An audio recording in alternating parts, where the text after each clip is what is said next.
As we continue to mark Military Appreciation Month at KTVO, there's a national organization that works to provide assistance to veterans and their families free of charge. It takes quite a bit to make that possible. KTVO's Jordan Barr explains. In the immediate aftermath of World War I, the U.S. government was unprepared for the number of wounded soldiers coming back to the country. Men were missing limbs, they were blind or deaf. Many were greatly affected by the extensive use of chemical weapons. It was said that our nation's citizens witnessed war-wounded heroes sitting in the streets with tin cups and signs reading, "Help me, I'm a disabled veteran."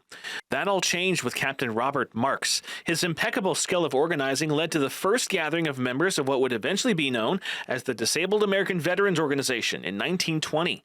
Over 100 years later, the DAV has become a leading national network of nearly 1,300 chapters dedicated to supporting our freedom fighters suffering from the effects of war.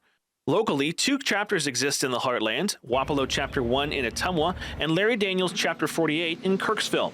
That's where we meet Michael Elmore. He's Department Adjutant of the Missouri DAV. He says there's more to the DAV than just driving veterans to their doctor's appointments. It's a camaraderie, fellow veterans getting together and for a common good and taking care of each other. More to that point, the volunteers that take these veterans to and from regular appointments are more than just drivers.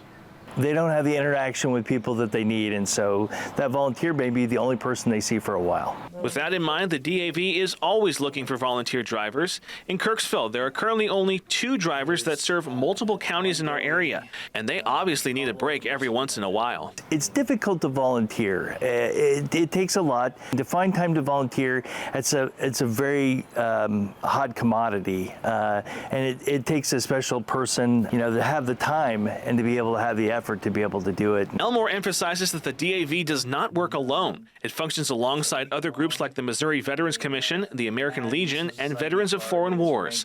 They're all a part of each other's network, a network of veterans helping veterans who have paid a high price for the good of this country.